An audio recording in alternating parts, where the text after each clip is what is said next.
আল্লাহ রসুল বলেছেন যে আমরা যেন নামাজের কাতারে ফেরেশতারা যেভাবে আল্লাহর সম্মুখে দাঁড়ান আমরা যেন সেভাবে দাঁড়াই। ফেরেশতারা তো আল্লাহ রাব্বুল আলামিনের সম্মুখে সর্বোচ্চ আদবের সাথে দাঁড়িয়ে থাকে।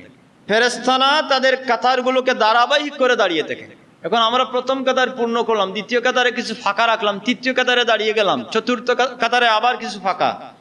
এভাবে কিন্তু ফেরেশতাদের কাতারের মতো হবে না। আমরা যেন অর্থাৎ সম্মুখের কাতারগুলো পূর্ণ করে তারপর যেন পিছনের কাতারগুলো পূর্ণ করি, সেদিকে খেয়াল রাখবেন। অনেক সময় দেখা যায় যে ইমাম সাহেব রুকুতে চলে যাওয়ার পূর্বে আপনারা চলে যান, আপনার নামাজ হবে না। ইমাম সাহেব সিজদা থেকে মাথা উঠানোর পূর্বে আপনি যদি মাথা উঠিয়ে ফেলেন তাহলে আপনার নামাজ হবে না। এরপরে হচ্ছে আপনি সিজদা করলেন, সিজদা করে মাথা সিজদা থেকে না উত্তোলন করে আবার সাথে সাথেই চলে গেলেন। ধীর স্থির ভাবে যদি না বসে, এক সিজদা দিয়ে যদি ধীর স্থির ভাবে যদি না বসে আবার সিজদায় চলে যান তাহলে আপনার তারতিবও হচ্ছে না, তাদিলে আরকানও হচ্ছে না। আবার রুকুতে গেলেন, রুকু থেকে সোজা হয়ে না দাঁড়িয়ে আপনি সোজা সিজদায় চলে গেলেন, তাদিলে আরকান হলো না, ওয়াজিব তরক হলো, আপনার নামাজ হবে না। এজন্য এদিকে আপনারা সতর্ক দৃষ্টি রাখবেন। আরেকটি গুজারিশ আমি রাখবো যে এখানে জামাত চলাকালীন সময় নিচে আমাদের একটি ছোট্ট একটি জায়গা রয়েছে নামাজের। জামাত চলাকালীন সময় আপনারা সেই স্থানে দাঁড়াবেন না। যে কোনো নামাজ হোক, জুমার নামাজ হোক অথবা 5 ওয়াক্তের ওয়াক্তিয়া নামাজ হোক, আপনারা মসজিদের ভিতরে আসবেন, ভিতর পরিপূর্ণ হয়ে গেলে সেখানে আসবেন, সেখানে পরিপূর্ণ হয়ে গেলে উপরে যাবেন, নিচে নামাজ পড়বেন না। আপনি জামাত পান নাই, একাকী নামাজ পড়বেন, তাহলে আপনি নিচে পড়ে চলে যান, কোনো অসুবিধা নেই। এজন্য আমাদেরকে অর্থাৎ আমরা যখন নামাজে আসি নামাজের হক যেন পরিপূর্ণভাবে আদায় করে নামাজ পড়তে পারি। আল্লাহ যেন আমাদেরকে তৌফিক দান করেন, জুড়ে বলো না আমিন। ইমাম আবু হানিফা রাহমাতুল্লাহি তাআলা আলাইহি বলেছেন যে কোন মানুষ যদি ঈমানের সাথে মৃত্যুবরণ করতে চায়, কোন মানুষ যদি ঈমানের সাথে মৃত্যুবরণ করতে চায় তাহলে যে আল্লাহ যে তাকে ঈমানদার বানিয়েছেন, আল্লাহ যে তাকে মুমিন বানিয়েছেন, আল্লাহ যে তাকে মুসলমান বানিয়েছেন সেই বিষয়ের শুকরিয়া যেন বারবার আদায় করে। শুকরিয়া আদায় করলে আল্লাহ রাব্বুল আলামিন তাকে ঈমানদার হিসেবে এই জমিন থেকে উঠিয়ে নেবেন। সেই মহান সত্তার শুকরিয়া আদায় করে আবার উচ্চ আওয়াজে বলি আলহামদুলিল্লাহ। আল্লাহ তুমি আমাদেরকে পরিপূর্ণ মুমিন, পরিপূর্ণ মুসলমান হিসেবে কবুল ও মঞ্জুর করে নাও, জুড়ে বলো না আমিন। আল্লাহ রাব্বুল আলামিন তার কালামে বলেছেন যে ওয়ালা তামুতুন্না ইল্লা ওয়া আনতুম মুসলিমুন, আমাদেরকে বলেছেন। আল্লাহ বলেছেন যে তোমরা পরিপূর্ণ মুসলমান না হয়ে মৃত্যুবরণ করো না। আমরা যেন পরিপূর্ণ মুসলমান হতে পারি, আমরা যেন পরিপূর্ণ ঈমানদার হতে পারি, আমরা যেন ইনসানে কামিল হতে পারি, আমরা যেন বিশ্বনবী মুহাম্মদ রাসূলুল্লাহ সাল্লাল্লাহু আলাইহি ওয়াসাল্লামের একজন খাঁটি উম্মত হতে পারি, সেদিকে যেন আমরা নজর দিতে পারি। আল্লাহ রাব্বুল আলামিনকে আমরা সবসময় বলে থাকি, বিশেষ করে যখন নামাজে দাঁড়াই তখন আল্লাহ রাব্বুল আলামিনকে আমাদের রব স্বীকার করেই আল্লাহ রাব্বুল আলামিনের প্রশংসা করে বলে থাকি যে আলহামদুলিল্লাহি রাব্বিল আলামিন। এটা হচ্ছে সূরাতুল ফাতিহার প্রথম আয়াত। আল্লাহ রাব্বুল আলামিনের কাছে আমরা আবেদন করি যে আলহামদুলিল্লাহি রাব্বিল আলামিন, সমস্ত প্রশংসা বিশ্বজাহানের রব, বিশ্বজাহানের খালিক, বিশ্বজাহানের মালিক, বিশ্বজাহানের তত্ত্বাবধায়ক। এজন্য আমরা তারই উদ্দেশ্যে নিবেদন করে থাকি যে আমরা বলে থাকি আলহামদুলিল্লাহি রাব্বিল আলামিন। সমস্ত প্রশংসা বিশ্বজাহানের রবের জন্য, আল্লাহর জন্য, মহান সত্তার জন্য। আল্লাহ রাব্বুল আলামিন সূরা ফুসসিলাতের 30 নম্বর আয়াতে আল্লাহ রাব্বুল আলামিন বলেছেন যারা আল্লাহকে রব বলে স্বীকার করে নিবে, যারা রবকে রব বলে স্বীকার করে নিবে তাদের জন্য কি পুরস্কার রয়েছে, তাদের জন্য কি নিয়ামত রয়েছে, তাদের জন্য কি ইনাম রয়েছে, সেই বিষয়ে আল্লাহ রাব্বুল আলামিন সূরাতুল ফুসসিলাতে 30 নম্বর আয়াতে আল্লাহ বলেছেন। হাজিরিন, আল্লাহ রাব্বুল আলামিন বলেছেন ইন্নাল্লাযীনা ক্বালু রাব্বুনাল্লাহু সুম্মা ইসতাকামু তাতানাজ্জালু আলাইহিমুল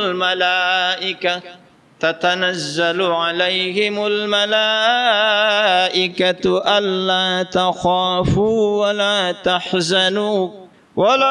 তাহজানু ওয়া আবশিরু বিল জান্নাতিল্লাতী কুনতুম তুআদুন। আল্লাহ বলেন যারা বলে থাকে যে রাব্বুন আল্লাহ, আমাদের রব হচ্ছেন আল্লাহ রাব্বুল আলামিন, রাব্বুনাল্লাহু, আমাদের রব হচ্ছেন আল্লাহ, এই বলে যারা স্বীকার করে নেয়, সুম্মা ইসতাকামু, অতঃপর যারা প্রতিষ্ঠিত থাকে, অধিষ্ঠিত থাকে। আল্লাহ নিজেই বলেন যারা আমাকে আল্লাহ বলে স্বীকার করেছে, রব বলে স্বীকার করে নিয়েছে, অতঃপর তারা এই স্বীকারোক্তির মধ্যে যারা অধিষ্ঠিত থাকে, প্রতিষ্ঠিত থাকে, তাতানাজ্জালু আলাইহিমুল মালাঈকা, তাদের কাছে ফেরেশতারা অবতরণ করবেন। জুড়ে বলুন সুবহানাল্লাহ। এই ফেরেশতারা কখন আসবেন? তাতানাজ্জালু আলাই তাফসীর ইবনে কাসির, আল্লাহর বান্দাবান্দীদের যখন অন্তিম সময় চলে আসে, অর্থাৎ মৃত্যুর সময় যখন চলে আসে, একজন ব্যক্তির জীবনে সবচেয়ে বড় কঠিন পরীক্ষা হচ্ছে একজন ব্যক্তির মৃত্যুর সময়। পৃথিবীর যত বিপদ আপদ সব কিছু হচ্ছে মৃত্যুর বিপদের চাইতেও অনেক ছোট বিপদ। আমরা যে ঈমানের আল্লাহকে রব বলে স্বীকারোক্তি দিয়েছি, এবং এই স্বীকারোক্তির প্রতি যদি আমরা অধিষ্ঠিত থাকি, তাহলে আমাদের জন্য সুসংবাদ হচ্ছে আমাদের যখন ইন্তেকালের সময় আসবে, তাতানাজ্জালু আলাইহিমুল মালাইকা, আল্লাহ রাব্বুল আলামিনের রহমতের ফেরেশতারা তখন আমাদের কাছে চলে আসবেন। বিভিন্ন সাহাবায়ে কেরাম থেকে হাদিস, যখন একজন ব্যক্তি ঈমানদার ব্যক্তির যখন এই মৃত্যুর সময় আসে, ফেরেশতারা আগমন করে বলবেন, ইয়া রূহাত তাইয়্যিব, ওহে পবিত্র আত্মা। ফেরেশতারা ওই ব্যক্তিকে, মৃত ব্যক্তিকে আহ্বান করে, আখরিজি, বাইর হয়ে যাও, ইয়া রূহাত তাইয়্যিবা মিন জাসাদিত তাইয়্যিব। ফেরেশতারা ওই ব্যক্তিকে সংবর্ধনা দিয়ে বলতে থাকবে, স্বাগতম। আমরা যারা আল্লাহ রাব্বুল আলামিনকে রব বলে স্বীকার করেছি, দ্বীন ইসলামকে স্বীকার করে নিয়েছি, তাওহীদ এবং রিসালাতকে স্বীকার করে নিয়েছি, তাদের জন্য আল্লাহ রাব্বুল আলামিন সুসংবাদ দিচ্ছেন, তাতানাজ্জালু আলাইহিমুল মালাইকা, তাদের কাছে আমার ফেরেশতারা আগমন করবেন এবং ফেরেশতারা বলবেন, হে পবিত্র আত্মা, পবিত্র জিসিম হইতে বের হয়ে যাও, আল্লাহ রাব্বুল আলামিনের জান্নাতের মেহমান হয়ে যাও। এই বলে সুসংবাদ দিতে থাকবেন। ফেরেশতারা জানিয়ে দিবেন আল্লাহর ভাষায় যে, আল্লাহ তাখাফু, ওহে আত্মা, তোমার জন্য কোনো ভয় নেই, আল্লাহ তাহজানু, তোমার জন্য কোনো চিন্তাও নেই। এই ফেরেশতারা সুসংবাদ দিতে থাকেন। হাদিরিন, আল্লাহ রাব্বুল আলামিনের ফেরেশতারা ওই ব্যক্তিকে আল্লাহ রাব্বুল আলামিনের পক্ষ হতে সুসংবাদ দিয়ে থাকেন, আল্লাহ তাখাফু, ওহে আল্লাহর বান্দা, তোমার জন্য কোনো ভয় নেই, ওয়া আবশিরু বিল জান্নাহ, আল্লাহর বান্দা, আল্লাহ রাব্বুল আলামিনের পক্ষ হইতে আল্লাহর জান্নাতের সুসংবাদ গ্রহণ করে নাও। আল্লাহর জান্নাতের সুসংবাদ, ওয়া আবশিরু বিল জান্নাহ। এই আয়াতের তাফসীরে রয়েছে যে মৃত্যুর সময় ফেরেশতারা সুসংবাদ দিয়ে থাকেন যে আল্লাহর বান্দা, তোমার জন্য কোনো ভয় নেই। আরেকটি রওয়ায়াত রয়েছে যে ব্যক্তিকে যখন কবরে রাখা হয়, তখন ফেরেশতারা সুসংবাদ দিয়ে থাকেন, তোমার জন্য কোনো ভয় নেই। আবার যখন কিয়ামত হবে, কবর থেকে যখন আমরা উঠবো, তখন ফেরেশতারা সুসংবাদ দিয়ে থাকবেন যে আল্লাহর বান্দা, তোমার জন্য কোনো ভয় নেই, তোমার জন্য কোনো চিন্তা নেই। কিয়ামত যখন কায়েম হয়ে যাবে, ওই ফেরেশতারা তখন আমাদেরকে জানিয়ে দিবেন। বিশেষ করে হাদিস শরীফের মধ্যে রয়েছে, হাদিস শরীফের ইবারত হচ্ছে, ইয়াতালাক্কাহু মালাকান, দুজন ফেরেশতা সাক্ষাৎ করবেন এই ব্যক্তির সাথে। সাক্ষাৎ করে বলবেন যে আল্লাহর বান্দা, লা তাহজানু, তোমার কোনো চিন্তা নেই, ওয়া আবশিরু বিল জান্নাহ, তোমার জন্য আল্লাহ রাব্বুল আলামিনের জান্নাতের সুসংবাদ তুমি গ্রহণ করে নাও। ওয়া আবশিরু বিল জান্নাহ। সূরা আনফালের দ্বিতীয় আয়াতে আল্লাহ রাব্বুল আলামিন বলেছেন, ইন্নামাল মুমিনুনা আল্লাযীনা ইযা যুকিরাল্লাহ, আল্লাহ ঈমানদারদের বৈশিষ্ট্য বলেছেন, ঈমানদারদের খাসিয়ত বলেছেন, ঈমানদারদের গুণাবলী বলেছেন। ইন্নামাল মুমিনুনা আল্লাযীনা ইযা যুকিরাল্লাহু ওয়াজিলাত কুলুবুহুম ওয়া ইযা তুলিয়াত আলাইহিম আয়াতুহু যাদাতহুম ঈমানান ওয়া আলা রাব্বিহিম ইয়াতাওয়াক্কালুন। আল্লাহ বলেন, ঈমানদারদের বৈশিষ্ট্য হচ্ছে যে ইন্নামাল মুমিনুনা আল্লাযীনা ইযা যুকিরাল্লাহ, মুমিন তারাই যাদের সম্মুখে আল্লাহর কথা স্মরণ করা হয়, ওয়াজিলাত কুলুবুহুম, তাদের হৃদয় প্রকম্পিত হয়ে যায়, তাদের হৃদয় দুর্বল হয়ে যায়, তাদের হৃদয় আল্লাহর ভয়ে ভীত সন্ত্রস্ত হয়ে যায়। যাদের সম্মুখে আল্লাহর কথাকে স্মরণ করা হয়, আল্লাহ রাব্বুল আলামিনের কথাকে স্মরণ করা হয়, আর আল্লাহর স্মরণে যাদের হৃদয় ভীত সন্ত্রস্ত হয়ে যায়, আল্লাহ বলেন তারাই মুমিন। ওয়াজিলুন শব্দের অর্থ হচ্ছে খাউফুন, ভীত হওয়া, সন্ত্রস্ত হওয়া, ভয় করা, অর্থাৎ আল্লাহর স্মরণেই যাদের হৃদয় ভীত সন্ত্রস্ত হয়েছে। আল্লাহ রাব্বুল আলামিনকে ভয় করার ফজিলত হচ্ছে, আল্লাহ বলেছেন সূরা আর রহমান, ওয়া আম্মা মান খাফা মাকামা রাব্বিহি জান্নাতান, আল্লাহ বলেন যারা আমাকে ভয় করবে, যারা আমাকে ভয় করবে, আমি আল্লাহ তাদের জন্য দুটো জান্নাত তৈরি করেছি। আমাকে যারা ভয় করবে তাদের জন্য দুটো জান্নাত। আরেকটি আয়াতে আল্লাহ বলেছেন সূরা নাজিয়াতের মধ্যে, ওয়া আম্মা মান খাফা মাকামা রাব্বিহি ওয়া নাহান নাফসা আনিল হাওয়া ফাইনাল জান্নাতা হিয়াল মাওয়া, যারা আল্লাহর ভয়ে মন্দ কাজকে পরিত্যাগ করেছে আল্লাহ রাব্বুল আলামিনের ভয়ে যারা মন্দ কাজকে পরিত্যাগ করেছে, আল্লাহ রাব্বুল আলামিন তাদের সম্পর্কে বলেন যে আমি আল্লাহ তাদের জন্য জান্নাতুল মাওয়া প্রস্তুত করে রেখেছি। সুবহানাল্লাহ। আল্লাহর ভয় হচ্ছে মুমিনদের অন্যতম একটি বৈশিষ্ট্য। হাজিরিন, আল্লাহ রাব্বুল আলামিন বলেন ওয়াজিলাত কুলুবুহুম, মুমিনদের বৈশিষ্ট্য হচ্ছে আমি আল্লাহকে যখন স্মরণ করা হবে, আমার কথা যখন স্মরণ করা হবে, আমার মুমিন বান্দারা তাদের হৃদয়ের মধ্যে আমার ভয় চলে আসবে। ওয়াইযা তুলিয়াত আলাইহিম আয়াতুহু যাদাতহুম ঈমানা, আল্লাহ বলেন আমার আয়াত যখন আমার বান্দাদের সম্মুখে যখন তিলাওয়াত করা হবে, আমার আয়াতসমূহ, আমার আয়াতগুলো শুনে শুনে আমার বান্দাদের ঈমানের জ্যোতি, ঈমানের নূর আমার বান্দাদের বেড়ে যাবে। এজন্য কোরআন কারীমের তিলাওয়াত, আল্লাহ রাব্বুল আলামিনের তিলাওয়াত, কোরআন কারীমের তিলাওয়াতের মাধ্যমে ঈমানদারদের ঈমানের জ্যোতি, ঈমানদারদের ঈমানের নূর বৃদ্ধি পায়, বাড়ে। হাদিস শরীফের মধ্যে একটি বাব রয়েছে আল ঈমানু ইয়াজিদু ওয়া ইয়ানকুস, বুখারী শরীফের একটি বাব রয়েছে আল ঈমানু ইয়াজিদু ওয়া ইয়ানকুস, ঈমান বৃদ্ধি পায় এবং ঈমান হ্রাস পায়। আইম্মায়ে কেরামগণ, উলামায়ে কেরামগণ মতানক্য করেছেন, কিন্তু মৌলিক কথা হচ্ছে ভালো কাজের মাধ্যমে, আল্লাহ রাব্বুল আলামিনের ইবাদতের মাধ্যমে, আল্লাহ রাব্বুল আলামিনের বন্দেগীর মাধ্যমে ঈমানদারদের ঈমানের জ্যোতি দিনের পর দিন বৃদ্ধি পেতে থাকে, বাড়তে থাকে। আল্লাহ বলেন তৃতীয় বৈশিষ্ট্য ওয়া আলা রাব্বিহিম ইয়াতাওয়াক্কালুন, আমার ঈমানদার বান্দাদের বৈশিষ্ট্য হচ্ছে খাসিয়ত হচ্ছে আমার ঈমানদার বান্দাগণ আমার প্রতি তাওয়াক্কুল করবে, ভরসা রাখবে। অর্থাৎ একজন ঈমানদার ব্যক্তি, এই ব্যক্তির জীবনে যত আপদ, যত বিপদ, যতই কিছু আসুক না কেন, সব কিছুর পরে আল্লাহ রাব্বুল আলামিনের ওই বান্দা আল্লাহ রাব্বুল আলামিনের প্রতি তাওয়াক্কুল করে থাকে, ভরসা করে থাকে। যত বিপদ আসুক, একজন পরিপূর্ণ ঈমানদার ব্যক্তি তখন আল্লাহ রাব্বুল আলামিনের উদ্দেশ্যে বলবে যে হাসবুনাল্লাহু নি'মাল ওয়াকিল, আমার আল্লাহ আমাকে রক্ষাকারী হিসেবে, হেফাজতকারী হিসেবে আমার আল্লাহই যথেষ্ট। যার প্রমাণ বিভিন্ন নবী এবং রাসূলগণ আমাদেরকে দেখিয়েছেন। ইব্রাহিম খলিলুল্লাহ আলাইহিস সালাতু সালামকে যখন অগ্নিকুণ্ডে নিক্ষেপ করা হয়েছিল, তখন তিনি বলেছিলেন যে হাসবুনাল্লাহ, আমার আল্লাহ আমার জন্য যথেষ্ট। আল্লাহ রাসূল হিজরতের সময় গারে সূরের মধ্যে ছিলেন, কাফির বেঈমানগণ সেই গর্ত পর্যন্ত চলে এসেছিল, কিন্তু বিশ্বনবী মুহাম্মদ সাল্লাল্লাহু আলাইহি ওয়াসাল্লাম ভীত সন্ত্রস্ত হননি, ভয় পাননি। তিনি আল্লাহর প্রতি তাওয়াক্কুল করে বলেছিলেন যে আমরা দুজন নই, বরং আমাদের সাথে আল্লাহ রাব্বুল আলামিন রয়েছেন।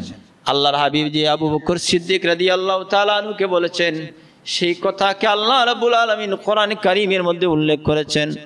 আল্লাহ বলেছেন ইযহুমা ফিল গার ইয ইয়াকুলু লিসাহিবিহি লা তাহজান লা তাহজান ইন্নাল্লাহা মা'ানা। আবু বকর সিদ্দিক রাদিয়াল্লাহু তাআলা আনহুকে সান্ত্বনা দিয়ে বলেছিলেন, আবু বকর সিদ্দিক তুমি ভয় পাবে না, তুমি ভীত সন্ত্রস্ত হবে না, আমরা একা নই, বরং আমাদের আল্লাহ রাব্বুল আলামিন আমাদের সঙ্গে। এই যে কঠিন সময়ে আল্লাহর প্রতি ভরসা করা, সেটা হচ্ছে তাওয়াক্কুল। আপনি আমি যদি তাওয়াক্কুলের গুণে গুণান্বিত হয়ে যাই, আপনি আমি যদি তাওয়াক্কুলের গুণে গুণান্বিত হয়ে যাই, বিশাল সমুদ্রের মধ্যে পড়ার পরও শুধুমাত্র আল্লাহর কাছে চাইব যে আল্লাহ তুমি আমাকে হেফাজতকারী হিসেবে, রক্ষাকারী হিসেবে তুমি আমার জন্য যথেষ্ট। ঈমানদারদের বৈশিষ্ট্য হচ্ছে আল্লাহ রাব্বুল আলামিনের প্রতি তাওয়াক্কুল করা, ভরসা রাখা। আমরা যেন আর যতই মহামারী আসুক, যতই বিপদ আসুক, যতই জুলুমের শিকার হই না কেন, সব কিছুর পরে আমাদেরকে হেফাজতের দায়িত্ব যিনি নিয়েছেন তিনি হচ্ছেন আমাদের আল্লাহ। আল্লাহ রাব্বুল আলামিন আমাদেরকে যেন হেফাজত করেন, জুড়ে বলো না আমিন। ওয়া আখিরু দাওয়ানা আনিল হামদুলিল্লাহি রাব্বিল আলামিন। আল্লাহুম্মা আমিন। আল্লাহুম্মা সাল্লি আলা সাইয়্যিদিনা মুহাম্মাদিন সালাতান দাইমাতান মাকবুলাতান তুআদ্দি বিহা আন্না হাক্কাহুল আযীম। اللهم ربنا تقبل منا إنك أنت السميع العليم وتب علينا إنك أنت التواب الرحيم. ربنا ظلمنا أنفسنا وإن لم تغفر لنا وترحمنا لنكونن من الخاسرين.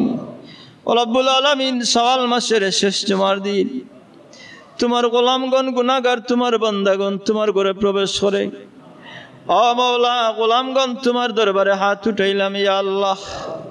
আয় আল্লাহ আমাদের বন্দেগী আমাদের হাজির ওয়াকে কবুল ও মঞ্জুর করে নাও। আল্লাহ আমাদের পক্ষ থেকে লক্ষ কোটি সালাত ও সালামের হাদিয়া সোনার মদিনায় পৌঁছাইয়া দাও। মালিক ও মওলা তোমার হাবিবের উসিলায় তোমার দিনের উসিলায় আমাদের জীবনের সব গুনাহ মাফ করে দাও। আমরা গুনাহগার, গুনার প্রতি লজ্জিত হয়ে মওলার দরবারে মাফি চাই, আমাদেরকে মাফ করে দাও। আমাদের মুর্দেগানদেরকে মাফ করে দাও। আমাদের যাদের মা বাবা কবরবাসী তাদের কবরকে জান্নাতের বাগান বানিয়ে দাও। তাদের রূহকে আমাদের প্রতি খুশ রাজি করে দাও আল্লাহ। আল্লাহ আমাদের যাদের মা বাবা জীবিত তাদের হায়াতের মধ্যে বরকত এনায়েত করো। আয় আল্লাহ আমাদের মধ্যে যত বেমারি শিফায়ে কামিলা এনায়েত করো। আমাদের মুশকিলতকে আসান করে দাও। আমাদের জায়েজ মাকাসিদকে তোমার কুদরত দ্বারা পূর্ণ করে দাও। আমাদেরকে বারবার হরমাইন শরীফাইনের মকবুল জিয়ারত নসিব করো ইয়া আল্লাহ। তোমার গোলামির তৌফিক আমাদেরকে এনায়েত করো। তোমার মকবুল গোলাম না বানাইয়া কবর দেশের ডাক দিও না ইয়া আল্লাহ। বেমারিদের বেমারকে শিফায়ে কামিলা দান করো। আমাদের মুশকিলাতকে আসান করে দাও ইয়া আল্লাহ। রিজক রুজির মধ্যে বরকত এনায়েত করো। গুনার কারণে আমাদেরকে আমাদের আওলাদদেরকে দুনিয়ার মানুষের দরবারের সাইল বানাইও না ইয়া আল্লাহ। ইয়া আরহামার রাহিম আমাদেরকে তোমার দরবারের সাইল হিসেবে কবুল করো। গুনার স্বভাবে আসমানি জমিনি গজব দিয়ে আমাদেরকে হালাক করিও না। এই জমিন হইতে তোমার গজবকে দূর করে দাও। এই জমিনে তোমার রহমত নাজিল করো ইয়া আল্লাহ। ইয়া আল্লাহ ইয়া আরহামার রাহিমিন আমাদেরকে পরিপূর্ণ ইমানদার মুমিন হিসেবে কবুল ও মঞ্জুর করো। আয় আল্লাহ তোমার বান্দাদের নেক হাজতকে তোমার কুদরত দ্বারা পূর্ণ করে দাও। আয় আল্লাহ যত বেমারি দুয়া চেয়েছেন শিফায়ে কামিলা এনায়েত করো। তোমার এক বান্দির কোরআনে কারীমের খতমকে কবুল ও মঞ্জুর করে নাও। তোমার বান্দির মুর্দাগানদের কবরকে জান্নাতের বাগ বানিয়ে দাও ইয়া আল্লাহ। আমাদের ভাই বন্ধু যারা বিদেশের জমিনে তাদেরকে হেফাজতে এনায়েত করো। তাদেরকে বেশি বেশি রুজির দরজা খুলে দাও ইয়া আল্লাহ। ব্যবসায়ীদের ব্যবসার মধ্যে খৈর বরকত এনায়েত করো। আমাদেরকে তোমার দিনের খাদিম হিসেবে কবুল করো। আয় আল্লাহ তোমার এই ঘরের খাদিম হিসেবে কবুল ও মঞ্জুর করো। তোমার এই ঘরের খেদমত করে যারা কবরবাসী তাদের কবরকে জান্নাতের বাগ বানিয়ে দাও। আয় আল্লাহ সাকরাতের মুসিবত আমাদেরকে আসান করে দিও। তোমার হাবিব তোমার বন্ধুর দিদার দিয়ে ইমানের সাথে খাতেমা বিল খৈর করিও ইয়া আরহামার রাহিমিন ইয়া জাল জালালি ওয়াল ইকরাম। ইয়া আরহামার রাহিমিন ইয়া জাল জালালি ওয়াল ইকরাম। তাকাব্বাল মিন্না ইন্নাকা আনতাস সামিউল আলিম। আল্লাহ গুনাহগারদের ফরিয়াদকে কবুল ও মঞ্জুর করে নাও ইয়া আল্লাহ। আল্লাহুম্মা রাব্বানা আলাইকা তাওয়াক্কালনা ওয়া ইলাইকা আনাবনা ওয়া ইলাইকাল মাসির। اللهم ربنا اجعل آخر كلامنا عند الموت لا إله إلا الله محمد رسول الله. اللهم آمين.